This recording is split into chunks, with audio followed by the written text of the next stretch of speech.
Ninguém muda ninguém, mas nada muda se eu não mudar. Para mim essa frase não faz sentido. Porque nada muda se eu não mudar. As coisas vão mudar se eu mudar. Então você muda alguém. Você muda, não muda? Você não controla os atos da outra pessoa. Só que você influencia. E você pode influenciar para o mal ou para o bem. Quando a família aprende a fazer isso, consegue resultados incríveis. A gente está falando aqui de em torno de 6, 7 a cada 10 pararem de beber numa média de 47 dias. Isso é poderoso? Isso é muito poderoso. Agora, ninguém muda ninguém. Será que ninguém muda ninguém?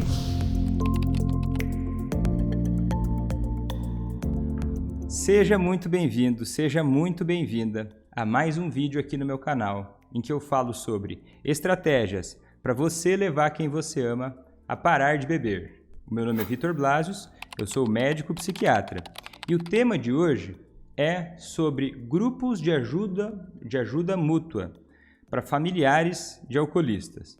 Eu vou falar um pouco da ciência em relação a grupos de ajuda mútua, pensando em levar quem você ama a parar de beber. Vou trazer aqui algumas pesquisas. É um vídeo hoje, uma live um pouco diferente daquela que vocês estão acostumados, se você já me acompanha há mais tempo. Que eu vou trazer aqui até alguns slides aqui, algumas pesquisas realmente. Quem está me acompanhando pelo Facebook e pelo YouTube está nesse momento vendo uma tela com alguns slides, né, com algumas referências, com alguns textos, porque eu vou falar para vocês de algumas coisas da ciência, de alguns artigos científicos, né, vou trazer aqui para você uma discussão científica, mas voltada para familiares de alcoolistas, voltada para o público leigo, para que você possa tomar decisões informadas, entender o que esperar também baseado em ciência sobre grupos de ajuda mútua, como Amor Exigente, Al-Anon e outros grupos que têm características, né? E eu quero primeiro ressaltar aqui que é o seguinte: a minha ideia com esse vídeo não é de maneira nenhuma desincentivar ou necessariamente defender algum lado. É apenas expor informações científicas e também eu vou falar sobre a minha opinião técnica, minha opinião técnica, né?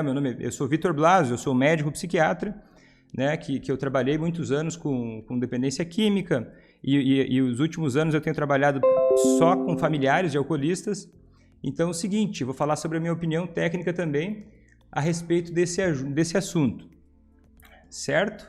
Então, o que é que eu vou falar hoje? Eu vou falar sobre informações científicas e sobre a minha opinião. O que não é esse assunto de hoje aqui? E o que eu espero com esse assunto aqui? Eu espero que você, familiar de alcoolista, né, ou pessoa que quer ajudar alguém que sofre de alcoolismo, a minha ideia, e eu falo aqui nesse canal, sobre você levar quem você ama a parar de beber, cuidando de si, sem deixar de cuidar de si nem por um segundo. Então a minha ideia aqui é trazer informações e te ajudar a entender quais os melhores caminhos para você que tem esse objetivo de fazer a pessoa que você ama parar de beber, certo? Primeiro vamos começar falando o seguinte: grupos de ajuda mútua, e eu não faço parte de um grupo de ajuda mútua, eu não represento de nenhuma forma grupos de ajuda mútua. Esses grupos são inclusive de característica leiga, né? São de pessoas voluntárias. Então é o seguinte, o que eu quero te dizer é o seguinte: grupos de ajuda mútua, eles são desenhados para fornecer um suporte, um apoio para familiares de alguém que sofre com algum problema de uso de substâncias, principalmente, né? Problema de álcool, de cocaína ou de outras substâncias. E o objetivo desse grupo é cuidar do bem-estar do familiar, a partir de um raciocínio que eu vou te falar um pouco mais adiante, mas é cuidar do bem-estar do familiar, através de reuniões em que eles seguem alguns princípios, né, baseados numa filosofia própria, né, leiga, né, ela não é alimentada e nem revisada e nem baseada em ciência, né, por natureza ela é leiga, né, por natureza ela é voluntária. Esse tipo de grupo de ajuda mútua é voluntário e eles seguem alguns cronogramas deles para auxiliar o familiar do alcoolista. E parte de um princípio, tá, que eu já vou começar falando desse estudo aqui, da Inglaterra, que é um estudo de 2015, aqui se você conseguir ver, ele é um estudo que ele discute um pouco sobre benefícios e custos de grupos de ajuda mútua, como Al-Anon, tá? Porque artigos sobre amor exigente, o único artigo que eu achei brasileiro, ele falava sobre a estatística dos membros, não discutia questões técnicas, não discutia objetivos, mas nos Estados Unidos tem alguns estudos, tá? Tem algumas dezenas de estudos sobre grupos de ajuda mútua baseados também no Al-Anon, que tem filosofias, tem várias coisas em comum com o amor exigente, né? Que é um grupo mais brasileiro, vamos dizer assim. E qual é o princípio, né? Esse artigo aqui ele discute o seguinte: qual é o princípio desses grupos de ajuda mútua? Eles partem do princípio que o familiar do alcoolista sofre de um transtorno, por eles caracterizado como codependência. Só que esse conceito de codependência é um conceito que já é discutível, mas mais adiante eu falo um pouco sobre isso. E dizem que é o seguinte, que o alcoolismo é uma doença familiar e que o familiar do alcoolista, por razões da própria dita doença codependência, se associaria ao alcoolista e por conta dessa doença da codependência, por conta de necessidades, problemas psicológicos do familiar, ele estaria de alguma forma ou ele já foi adoecido na infância, ou ele adoeceu por conta desse relacionamento com o alcoolista, e aí esse adoecimento do familiar é o objetivo de ser tratado nesses grupos de ajuda mútua. E de uma maneira indireta, esse tratamento, esse tipo de apoio, esse tipo de intervenção para essa dita doença do familiar como codependência, de alguma forma indireta, teria algum tipo de mudança no alcoolista. É até uma filosofia bastante ambígua, né? Daí é uma opinião minha e uma opinião também dos autores, né? Que além de ser um conceito ambíguo, o conceito de codependência, essa filosofia é ambígua, porque ao mesmo tempo que eles dizem que ninguém muda ninguém, tem um conceito de que nada muda se eu não mudar. Né? Então eles passam eles utilizam algumas diretrizes de leis ou de fundamentos de 12 passos ou 12 leis, e isso aí eles se recuperam dessa tal codependência, dessa tal doença familiar, através dessas reuniões em que eles discutem esses passos, essas leis, e eles também falam sobre os seus sentimentos e discutem abertamente sobre experiências que estão tendo, e a partir disso teria um benefício para a família do alcoolista, né? A família de alguém que bebe demais. E aí, esse artigo ele é interessante porque é o seguinte: existe muito artigo antigo de baixíssima qualidade, que são assim, baixíssima qualidade no seguinte sentido, em que atribuíam de uma maneira extremamente pejorativa sobre familiares de alcoolistas. E então eu filtrei muitos deles porque eu acho que inclusive eles são, além de pouco técnicos, né, eles são até ofensivos, no meu ponto de vista, porque eles caracterizam o familiar do alcoolista como, de certa forma, deixam a margem para marginalizar o familiar do alcoolista. Então, vários artigos, até como esse, são mais sérios e apoiam e excluem a ideia de marginalizar ou estigmatizar o familiar do alcoolista. Tem artigos que dizem, só para você ter uma ideia, antigos e que são obsoletos, absolutamente obsoletos hoje, que diziam que de alguma forma o familiar do alcoolista mantinha o alcoolista doente por conta de uma necessidade psicológica subconsciente de manter o alcoolista doente, e essa era meio que a média da mulher esposa do alcoolista.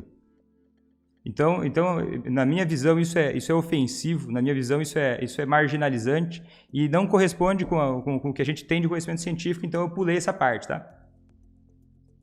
Então, esse artigo aqui é um pouco mais sério, ele analisa as razões não necessariamente patológicas para que as pessoas busquem grupos de ajuda mútua, tá?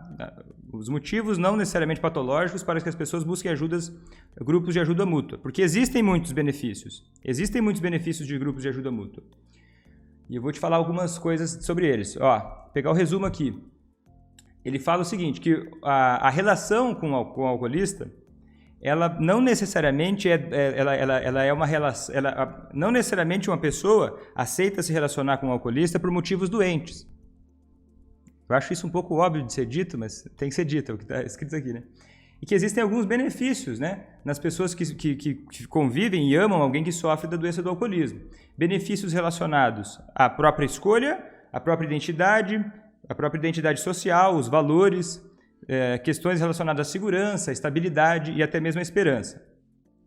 É claro que se relacionar com um alcoolista envolve custos, né, porque é uma doença, e o alcoolismo sendo uma doença, ele traz prejuízos. Só que é o seguinte, e aí esse artigo fala o seguinte, que o Al-Anon tem alguns benefícios percebidos por várias razões. Principalmente por razões da filosofia do Al-Anon, que tem pessoas que gostam dessa filosofia, que se beneficiam dela, o formato das sessões, do apoio que as pessoas recebem, social também, são grupos acessíveis, eles têm efetividade para melhorar sintomas do familiar, né, sintomas de humor, eles têm efetividade para fazer o familiar se sentir melhor consigo próprio. E daí eu diria uma coisa aí que eu trago uma reflexão maior, que é o seguinte, o potencial benefício para a mudança do comportamento do alcoolista. Né? É o que esse grupo se propõe de alguma forma indireta. Eles dizem o seguinte, olha, o objetivo de grupos de ajuda mútua não é necessariamente fazer com que o dependente, o alcoolista, mude. Mas existe o potencial de que, se o familiar melhorar, de alguma forma pode melhorar o alcoolista. E aí eu vou trazer informações bastante precisas a respeito dessa intervenção, que não é a natureza do grupo de ajuda mútua, tá? O grupo de ajuda mútua não levanta a bandeira, eles não levantam a bandeira de que o familiar pode fazer o alcoolista parar de beber de uma forma mais direta. Eles não levantam essa bandeira. Só que existem também alguns custos, né? Tudo que pode ser bom pode ter algum risco, e aí o que ele traz é o seguinte, que pode ter alguns custos. Por exemplo, a associação ao Al-Anon, a associação a grupos de ajuda mútua, podem trazer algum tipo de marginalização, né, em relação a quem é familiar de alcoolista, pode criar uma ideia de que quem é familiar de alcoolista é codependente. Que, diga-se de passagem, isso não é aceito cientificamente, tá? Por várias razões. Então vai marginalizar, vai criar um preconceito em relação a familiares de alcoolistas. Pode criar um conceito sem querer, um efeito colateral que pode surgir, de aumentar a culpa, né, nos familiares, né? Pode acontecer isso. Pode criar e aumentar ainda a ideia de codependência, né? Patologizando, né? Trazendo como se fosse uma doença, o familiar se preocupar com outra pessoa que ama. Outro risco seria trazer um estereótipo negativo em relação a quem é o familiar do alcoolista e quem é e os motivos de que ele está ajudando. Por exemplo, a maior parte das pessoas nos Estados Unidos, que desse estudo fala assim, né, que fazem parte do Al-Anon, são mulheres, né? E isso pode trazer uma coisa negativa em relação ao senso de identidade feminina, como se fosse associar de uma forma muito negativa e errônea, como se fosse mulheres são mais submissas, o que por natureza seria muito deletério para a sociedade como um todo. Outro risco seria substituir uma dependência, né? que diriam o seguinte, olha, o alcoolista é dependente de álcool, então o familiar é dependente do alcoolista. E daí o familiar deixa de ser dependente do alcoolista e de alguma forma passa a ser dependente dos grupos de ajuda mútua, como se de alguma forma o familiar precisasse sempre de algum substituto para essa dependência. E um último prejuízo possível é a vitimização persistente. Quer dizer o quê? O familiar já sofre com o alcoolismo, já sofre com as consequências do alcoolismo, né, como doença, e talvez manter a identidade Porque, assim, uma das formas desse tipo de grupo de ajuda mútua melhorar os sentimentos do familiar tem a ver também com a persistência nesses grupos. Olha, eu vou participar, eu vi alguns relatos, né, de pessoas publicando ideias do seguinte tipo. Olha, eu vou participar, vou continuar em grupos de ajuda mútua porque, de alguma forma, isso me ajuda na minha autoestima, isso me ajuda no meu senso de valor, porque eu estou contribuindo para outras pessoas, eu estou contribuindo para outras situações. Então, a pessoa pode gostar muito desses grupos de ajuda mútua e manter esse grupo. De alguma forma, existe um potencial risco de manter um relacionamento abusivo através de continuar com essa identidade de familiar de alguém que sofre de uma dependência, certo? De novo, isso aqui é um artigo que fala de algumas opiniões, claro, ele fala de algumas hipóteses, até porque existem poucos artigos ou praticamente nenhum artigo que examine esses detalhes objetivamente, tá? de questões mais subjetivas. E eu quero trazer para você a seguinte reflexão, olha só, o AA o AA, que é o Alcoólicos Anônimos, ele é o primeiro instituição, o primeiro tipo de grupo de ajuda mútua, leigo, que começou a trabalhar com alcoolistas, né? Alguns alcoolistas começaram a se reunir e criaram lá 12 passos e começaram a fazer grupos gratuitos, leigos, anônimos, em que as pessoas se juntavam para falar sobre problemas com o uso de álcool. E o sucesso na AA é definido como parar de beber, acabar com a relação com o álcool.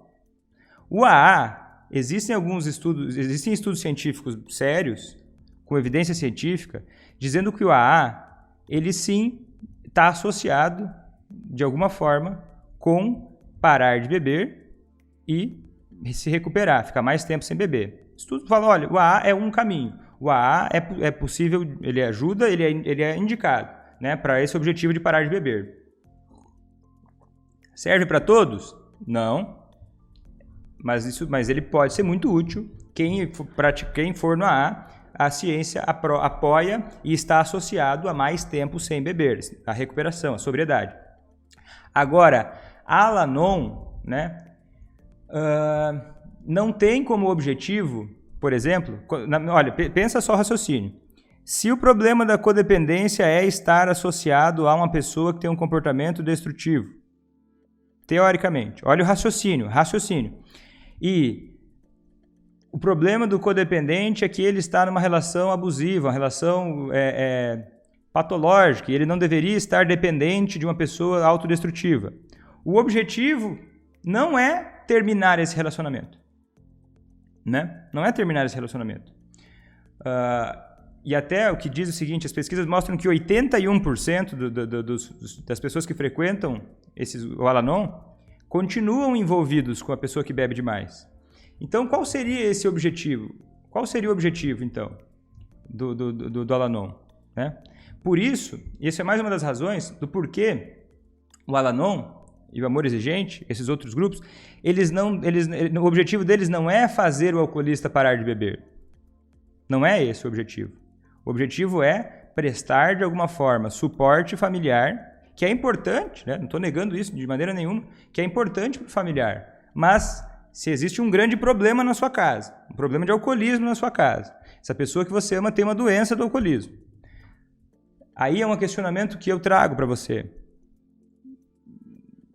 Não seria interessante você aprender como fazer essa pessoa parar de beber?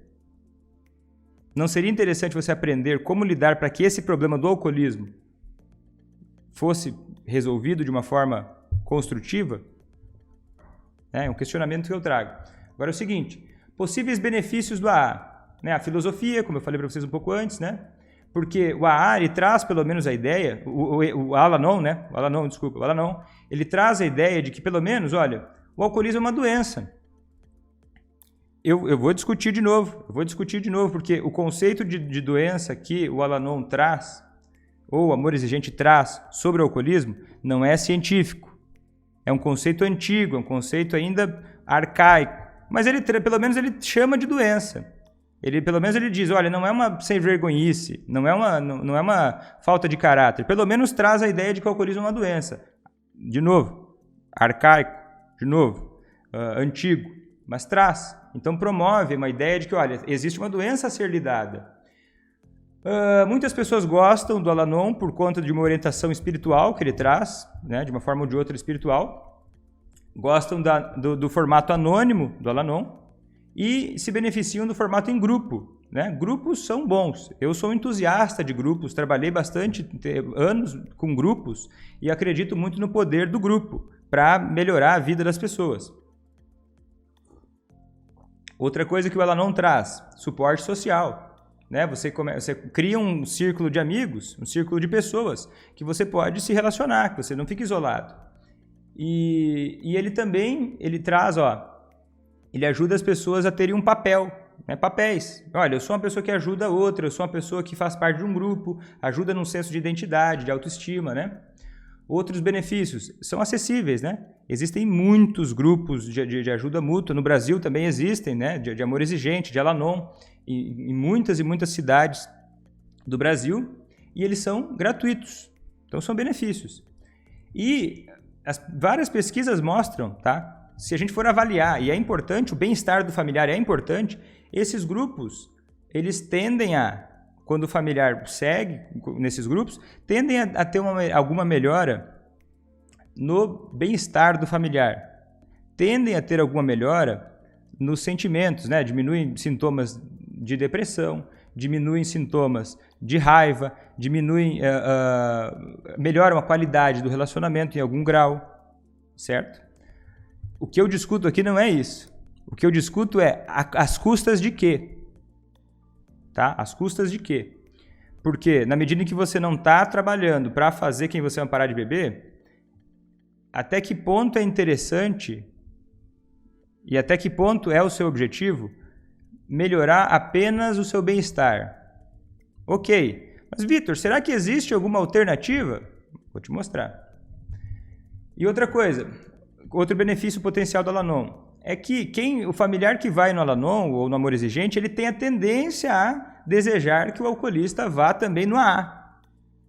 Né? Tem a tendência a querer que o alcoolista vá no AA. E tem a tendência a querer que o alcoolista procure auxílio de profissional, né? Tratamento. O que é interessante, que o familiar comece a se dar conta. Olha, o alcoolismo é doença, pode ser interessante que o meu familiar vá no AA, pode ser interessante que o meu familiar vá buscar um apoio profissional. Isso é interessante. Agora é o seguinte, de novo, potenciais riscos, marginalização, né, de ser afiliado a um grupo de ajuda mútua nesses. Ainda tem gente que pode acabar buscando isso como uma forma de fazer o alcoolista parar de beber. Né? Ainda pode acontecer isso. Mas isso acontece? Será que isso acontece? Acontece, mas num grau bem menor. Né? Aí tem gente que continua tendo esperança, e a esperança eu acho que nunca deve tirar a esperança. Só que é o seguinte, é interessante ter uma esperança baseada em informação. Quais são as melhores opções para quais objetivos? Certo? Isso aqui eu já falei, eu vou passar um pouquinho adiante. Agora, eu vou trazer aqui um estudo que compara, pensando em fazer o alcoolista parar de beber. Esse estudo é de 1999 e ele compara 3 tipos de intervenção para o familiar do alcoolista, para levar o alcoolista a parar de beber. Tá? Agora é diferente a ideia. Eu estava falando até agora sobre o Al-Anon, sobre Amor Exigente. Eu não trouxe um estudo direto porque eu não encontrei um estudo que falasse sobre Amor Exigente e necessariamente que não fosse um artigo com uma evidência científica interessante, né, que dissesse realmente quais os benefícios do Al-Anon, ou do Amor Exigente, tá? Do Amor Exigente. Então, por isso eu trouxe mais esse do Al-Anon. Agora é o seguinte, mas certamente a gente pode extrapolar a ideia de que o Amor Exigente também é capaz de melhorar a qualidade de vida do familiar, né? De alguma maneira ou de outra. Agora eu trouxe um estudo aqui falando sobre engajamento, né, de alcoolistas, pessoas com problema de álcool não motivados para engajá-los, né, na recuperação. Esse estudo de 1999, ele avalia uma comparação de 3 estratégias diferentes através do familiar. Certo? Através do familiar. Pensa aqui comigo. Então pensa, olha a situação. Um alcoolista que não quer, não motivado, que não quer parar de beber, não quer buscar tratamento. Aí a família está lá, a família está interessada em mudança, a família não quer mais viver isso, a família quer mudança, quer melhorar, quer que essa pessoa pare de beber.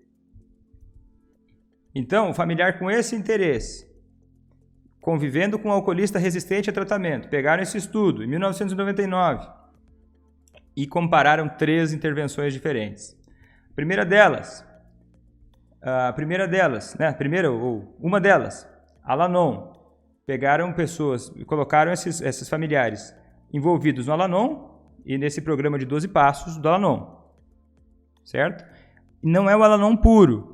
Esse estudo avaliou Al-Anon e mais um apoio de um profissional para auxiliar, para engajar, para continuar motivando essa pessoa a seguir no Al-Anon.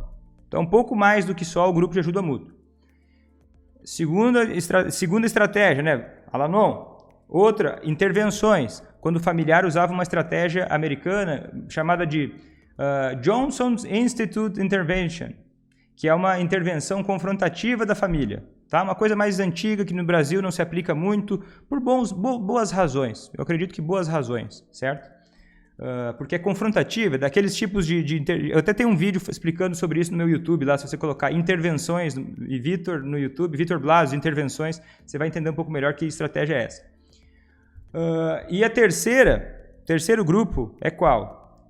Pegaram esses familiares e ensinaram para eles uma modalidade que existe nos Estados Unidos que é chamada de Community Reinforcement and Family Training, que é um treinamento familiar, que treina o familiar, ensina o familiar conceitos sobre terapia comportamental, conceitos sobre uma coisa que é chamada de reforço comunitário, que é o equivalente no Brasil à terapia cognitivo-comportamental, terapia comportamental, certo? E ensinaram para esses familiares como lidar com o alcoolista resistente a tratamento, para reforçar a sobriedade, para usar estratégias comportamentais para mudar, para favorecer que essa pessoa queira parar de beber. Ensinaram para esses familiares comunicação, como se comunicar de uma forma que evoque motivação para mudança.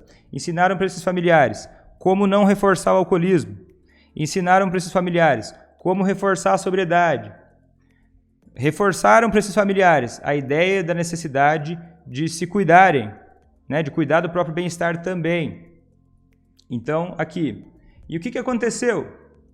Tá? Aqui está explicando um pouco melhor a parte do Al-Anon, do programa de 12 passos do Al-Anon, que já foi, em 1992, incentivado por vários projetos grandes e interessantes. E aqui está explicado como é que aconteceu. Agora, o seguinte, avaliaram nesse estudo, porque esse estudo estava avaliando o seguinte, como essas famílias queriam que o alcoolista parasse de beber. Qual o resultado, então? E avaliaram. Fizeram 2 estudos, tá? Esse estudo para os familiares e ofereceram também tratamento para o alcoolista, caso ele quisesse, né? Caso ele quisesse. Esse alcoolista resistente que não queria tratamento nenhum. Começaram trabalhando com os familiares e caso os familiares conseguissem que o alcoolista quisesse parar de beber, eles ofereciam um tratamento para o alcoolista, que eles chamavam aqui, ó, quem está vendo nos slides, estudo número 2. São alcoolistas buscando tratamento. E aqui tem a comparação, tá? E qual que é a média? Vários alcoolistas buscaram tratamento. Qual que é a média de dias que levou entre o familiar sozinho começar a fazer mudanças, a buscar mudanças, e o alcoolista começar a buscar tratamento para si, aquele alcoolista resistente, que não queria tratamento de jeito nenhum. A média de dias foi de 47 dias. Um pouco mais de um mês. Aí, dá mais ou menos umas 6 semanas, né? A média de dias. Um pouco mais, um pouco menos. E aí é o seguinte... independente do tipo, né? Independente do tipo de intervenção. Agora, quem está vendo nos slides está um pouco mais claro para ver aqui, ó. Mas ó, Al-Anon, o grupo do Al-Anon, 13% dos alcoolistas buscaram tratamento nesse primeiro momento, nesses 47 dias. Mais ou menos 1 a cada 10. 1 a cada 10, quer dizer, mais ou menos 9 em cada 10, depois de 6 semanas, não buscaram tratamento. Agora, eu vou pular esse Johnson's Institute porque não interessa muito, e mesmo que ele tenha dado um resultado relativamente mais ou menos aqui, ele não se manteve a longo prazo, então vou pular para economizar nosso tempo aqui. E agora, vamos comparar com essa outra estratégia, o treinamento familiar. Quando os familiares aprendiam essas estratégias que eu te falei, treinavam necessariamente com o objetivo de cuidarem de si e fazer o alcoolista parar de beber, 64% dos alcoolistas começaram tratamento. E esse dado aqui de alcoolistas que começaram tratamento, ele não é só a pessoa foi um dia. A pessoa foi pelo menos em 4 sessões de avaliação e foi mais em uma sessão de 2 horas, pelo menos 4 sessões de avaliação de 1 hora e mais uma sessão de 2 horas de tratamento. Então a pessoa foi bastante, né? Foi relativamente, não ficou só um dia, não foi só um dia e foi embora, ficou vários dias. Para contar que, foi 64% em mais ou menos 47 dias. Compara a diferença aqui.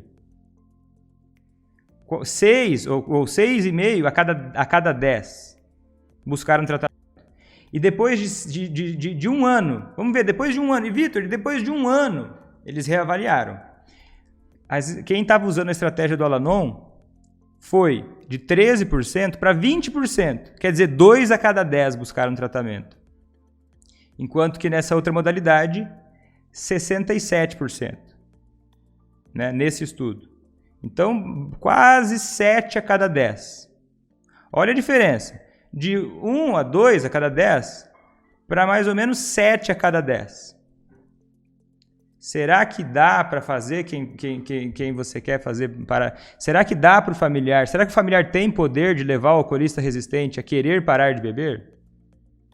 Esse estudo está mostrando aqui, né? Uma grande diferença.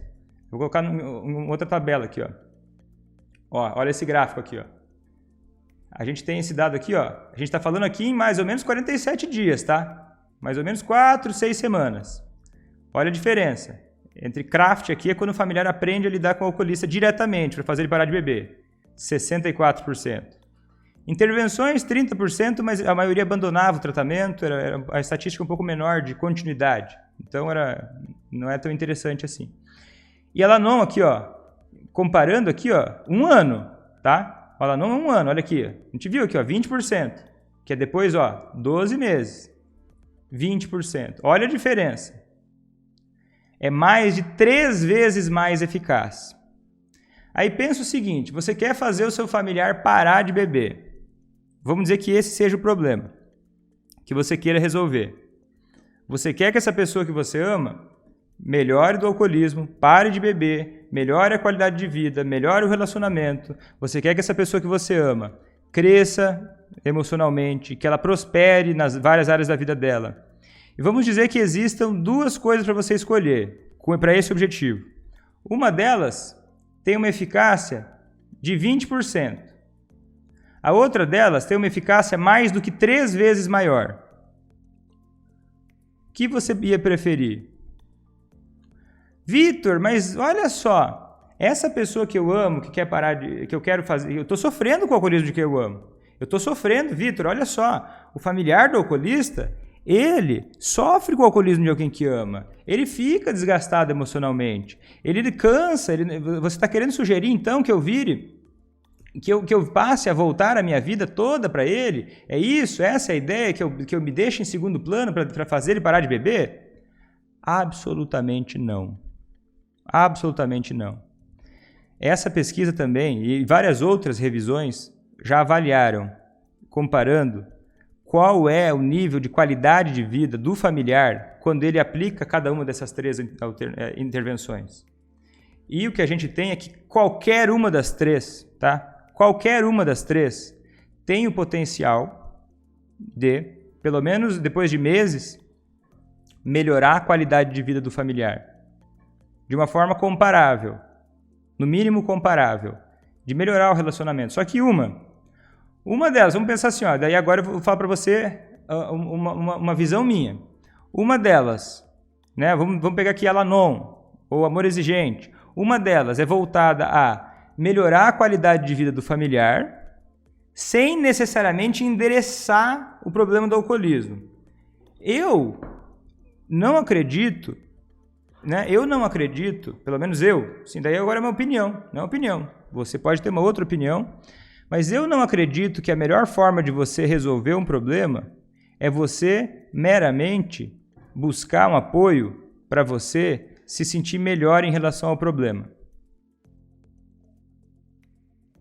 Vitor, você está dizendo que não é legal buscar um apoio para se sentir melhor? Não, eu acho que é bem legal, acho que é muito importante, acho que é fundamental. Agora, se você tiver como escolher buscar apoio e, ao mesmo tempo, fazer coisas que não te deixem em segundo plano, que seja você cuidando de si da mesma forma, e que possam fazer esse problema do alcoolismo, no mínimo reduzir, no mínimo melhorar, e que você tenha armas, estratégias na mão. Se existe isso, por que não usar isso? Entende o que eu quero dizer? E aí que entra aquela questão do risco. Ah, o risco do quê? Porque muita gente acaba se sentindo melhor, e daí vai se sentindo melhor, vai tapando, vai deixando mais coisas acontecer, né? Vai deixando o alcoolismo se criar mais tempo. E daí eu trago para você o seguinte. Olha, mas Vitor, é possível fazer quem ama parar de beber? É possível? Aqui é a mesma pesquisa, tá? Quem quiser pode dar um print aqui, dar uma pesquisada, dar uma olhada nisso.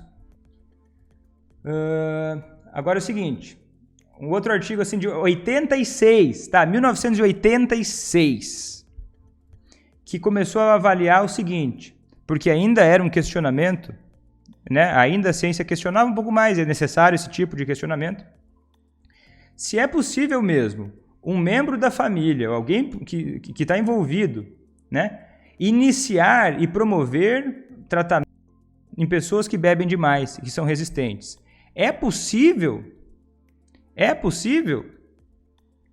Quem está no Facebook e no YouTube está conseguindo ver as pesquisas, tá? Eu não consigo colocar no Instagram. Não consigo colocar no Instagram.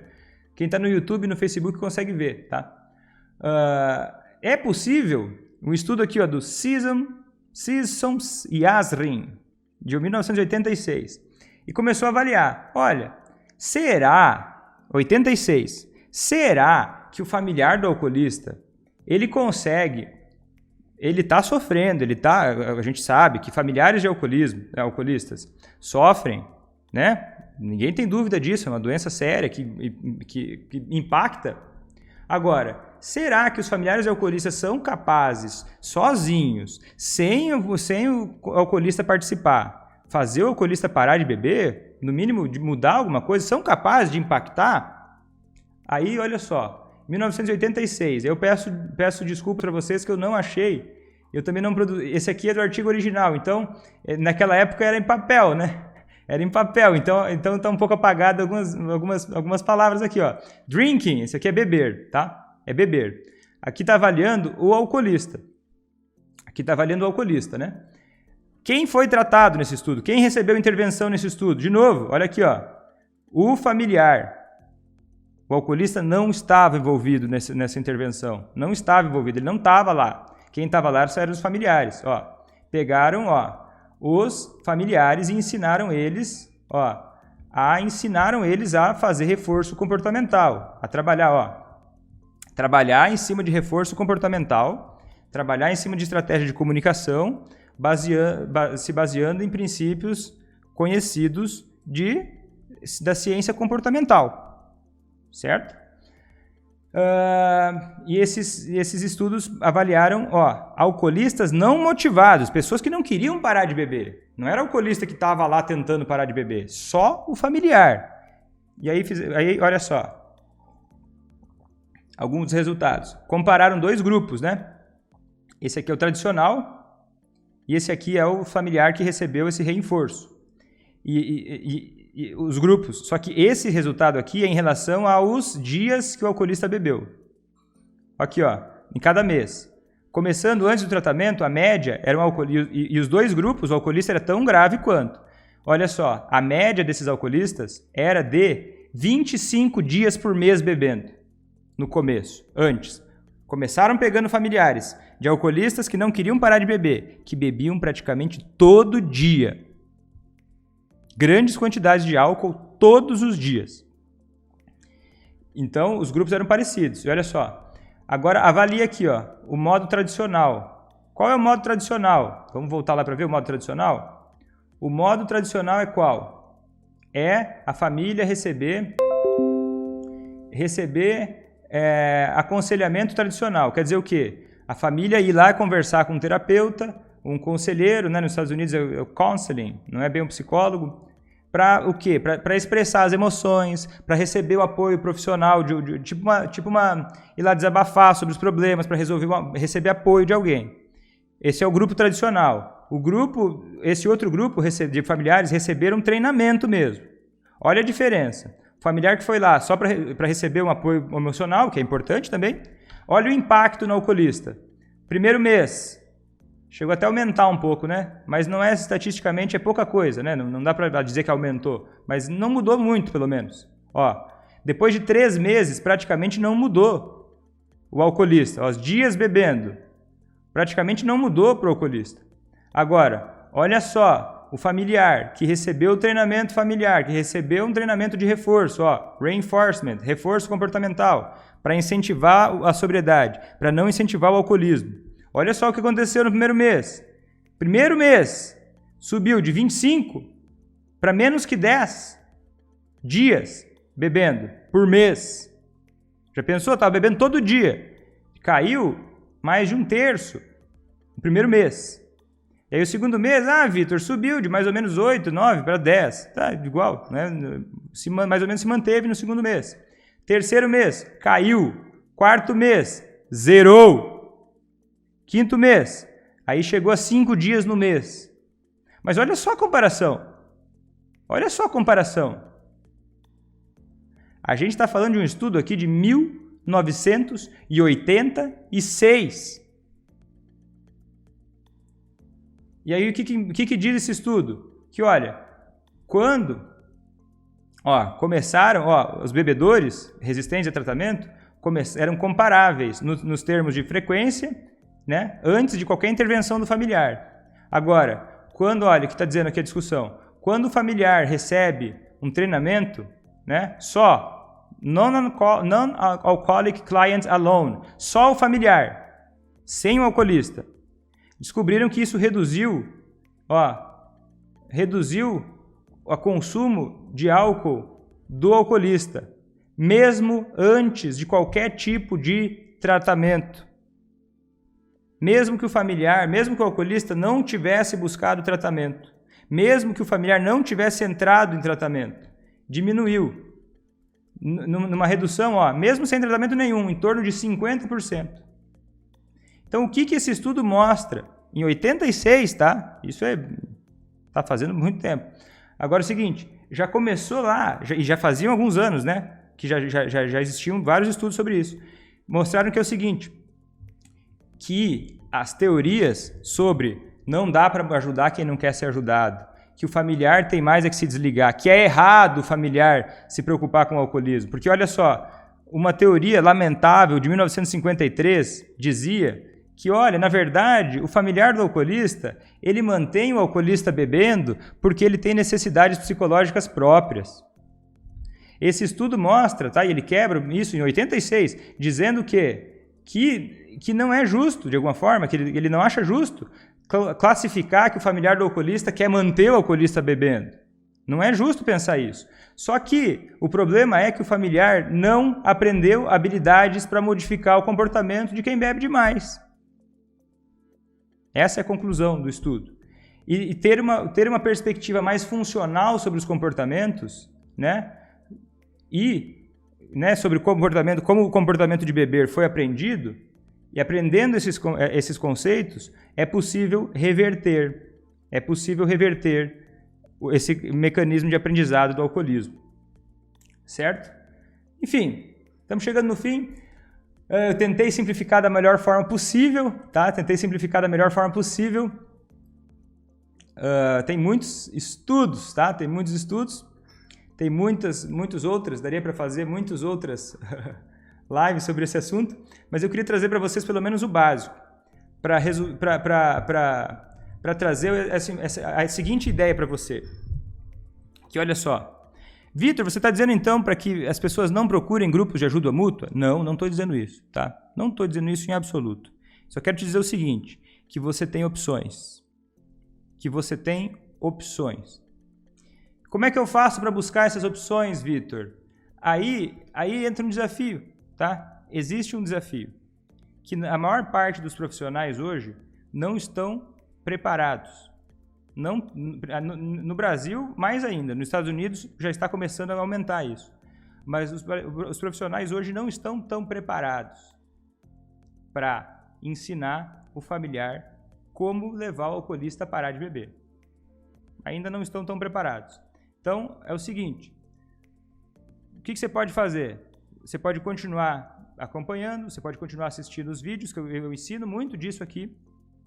Você pode encher o saco do seu... Se você tem um terapeuta que trabalha principalmente com terapia cognitiva, com terapia comportamental, você pode encher o saco dele para ele ir atrás de estudar isso, de se desenvolver, de desenvolver essa habilidade de ensinar você como fazer isso, se você desejar, porque agora você sabe que isso existe, você sabe que isso é possível, né? E você sabe que isso não é doença, você querer fazer que você parar de beber, você sabe que isso é uma possibilidade real e que é algo sério, fundamentado e científico.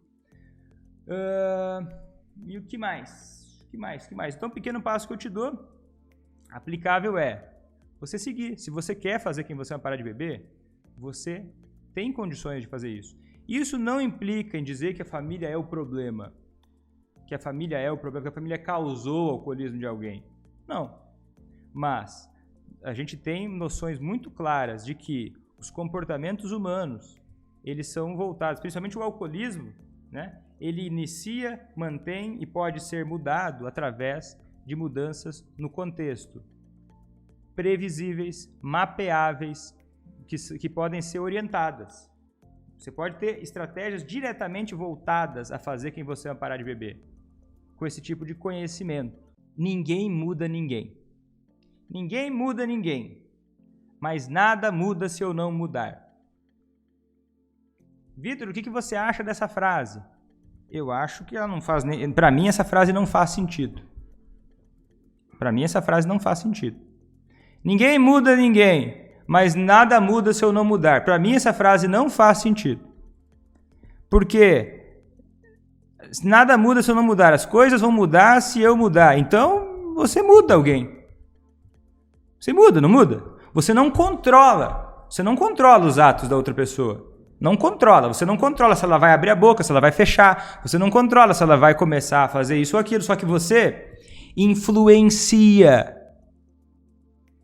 E você pode influenciar para o mal ou para o bem. Altamente. Você tem uma condição, olha, você viu estudos aqui que mostram, né, vários, tem muitos outros, tá? Muitos outros.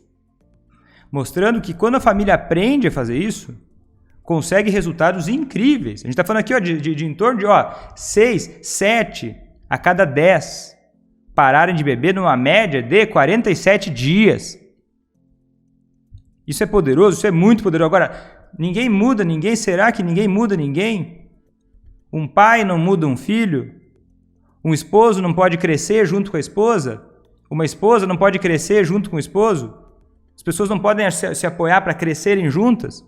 E aí é uma outra coisa que eu quero te dizer, que ninguém perguntou ainda, mas olha o seguinte, que falam o seguinte, olha, a ideia olha só, Vitor, mas a ideia é a seguinte, a gente muda e o alcoolista muda, e olha só, eu já vi muitos alcoolistas mudarem depois que o familiar começou a participar de grupos de ajuda mútua e aplicou o desligamento emocional e começou a parar de facilitar o consumo de álcool. Não é a mesma coisa que você fala, porque você fala a mesma coisa que falam vários grupos de ajuda mútua. Você fala aí que é para você não facilitar o consumo de álcool. A Amor Exigente fala isso, a Lanon fala isso. Não é mesmo? Só que é o seguinte, quando a gente fala em reforço comportamental, eu não estou falando sobre apenas você deixar de facilitar. Eu estou falando do contexto do reforço comportamental todo, que é não incentivar o alcoolismo e incentivar a sobriedade ativamente. E daí, beleza, o grupo de ajuda mútua falam o que também? Você tem que falar com amor com a pessoa que você ama. Não é a mesma coisa que você fala? Absolutamente não. Deixa eu te mostrar uma coisa que você tiver muita curiosidade de saber. Tá vendo isso aqui, ó? Isso aqui se chama entrevista motivacional. Entrevista motivacional. É um livro técnico, tá? Não estou recomendando para você ler. Se quiser, você pode ler, mas é um livro para profissionais. Que ele ensina profissionais a conversarem com uma pessoa resistente a tratamento para fazer ela parar de beber. Então, o que eu ensino, várias dicas que eu dou aqui e o que eu ensino no meu curso, no meu treinamento online, não é só você não falar com amor. É você usar elementos da comunicação que evoquem mudança no comportamento. Elementos da comunicação que são comprovados cientificamente que aumentam as chances, né? Aumentam as chances de o alcoolista resistente colaborar e avançar nos estágios da mudança. Então não é só falar com amor. Aí outra crítica que eu faço é a seguinte: olha só, mas tem um passo que diz o seguinte, você que está dizendo assim, ó, o 12º fundamento do amor exigente, que diz o seguinte: eu amo você, mas não aprovo as suas atitudes, que são erradas. E daí eu li algo ontem que foi o seguinte: olha só, mas como é que você explica isso? Pediram para alguém do amor exigente explicar isso. E essa pessoa explicou da seguinte forma: olha, eu amo você, mas eu não concordo com o que você faz de errado.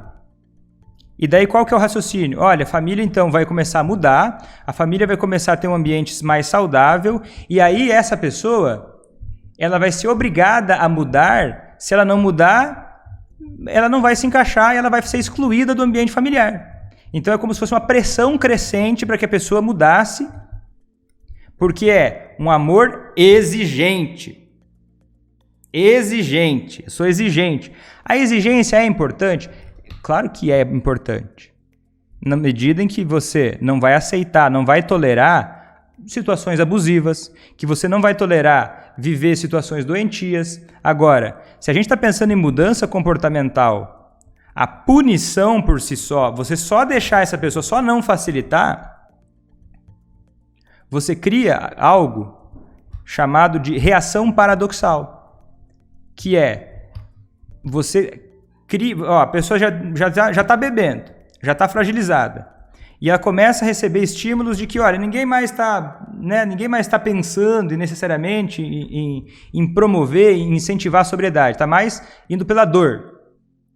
E a gente sabe hoje, tá, que a dor sozinha, ela chega a um ponto em que faz a pessoa crescer e depois ela se inverte. Se a gente só usar essa estratégia, ela se inverte e faz com que a pessoa busque mais alívio ainda no álcool. Vitor, mas eu já vi pessoas que pararam de beber depois que o familiar começou a parar de facilitar. Sim, a gente viu estudos aqui que falavam de 2 a cada 10. É alguém, não é alguém? 2 a cada 10. Tem gente que muda dessa forma. Agora, quando o familiar aprende as estratégias de mudança comportamental, uma delas é não facilitar. Só que só não facilitar não é a estratégia completa. Você está deixando de lado os elementos mais importantes, que são os elementos positivos. São os elementos positivos que fazem o parar de facilitar mais poderoso, porque ancora a mudança do comportamento. E eu estou falando aqui meramente de estratégias de mudança comportamental que você consegue achar na internet sem muita dificuldade, viu? Procura reforço comportamental, teoria comportamental. Você vai certamente entender que, olha, não incentivar comportamentos ruins é interessante. Agora, isso não muda o comportamento de ninguém. O que ensina comportamentos novos, e você pode fazer isso com alguém que você ama, é incentivar comportamentos positivos relacionados à sobriedade. E é isso que faz esse tipo de abordagem ter tanto resultado a mais.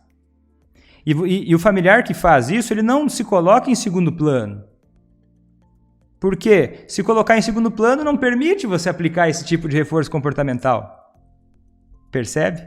Então é uma diferença bastante grande, tá? Vitor, o que eu faço? Eu vou em grupo de ajuda mútua ou não vou? Você pode ir. Você pode ir porque eles são acessíveis, eles são gratuitos, eles são disponíveis. Mas agora, eu acho interessante que você tome decisões informadas. E você entende quais são as suas opções. Quais são os objetivos? O que você quer para a sua vida? E quais os melhores caminhos para chegar lá? Agora você está um pouco mais informado sobre isso. E espero que você tenha gostado desse vídeo, se você tenha gostado dessa live. Se você gostou, comenta para mim depois o que você achou na gravação, nos comentários. Compartilha com quem você acha que pode se beneficiar dessas informações. Se você não é inscrito, se inscreve no meu canal, me segue lá no Facebook, no Instagram. Se você quiser que eu faça mais vídeos sobre evidências científicas de outras partes, eu falo, por exemplo, sobre a evidência científica da codependência. Vitor, por que você é contra falar sobre codependência? Por que eu posso fazer um vídeo explicando as evidências científicas disso? Eu posso trazer informações bem interessantes sobre isso, se você tiver interesse em saber mais sobre isso. Então me conta nos comentários se você gostou desse tipo de vídeo um pouco mais científico, um pouco mais baseado em informações mais profundas, né? Mais sérias, né? Mais baseadas, não sérias nesse sentido, mas baseadas em ciência mesmo, mais que eu trago os artigos aqui para você ver. Me conta se você gostou disso, se você gostou desse formato, se você acha que ele te ajuda. Eu vou ficando por aqui, até a próxima e tchau!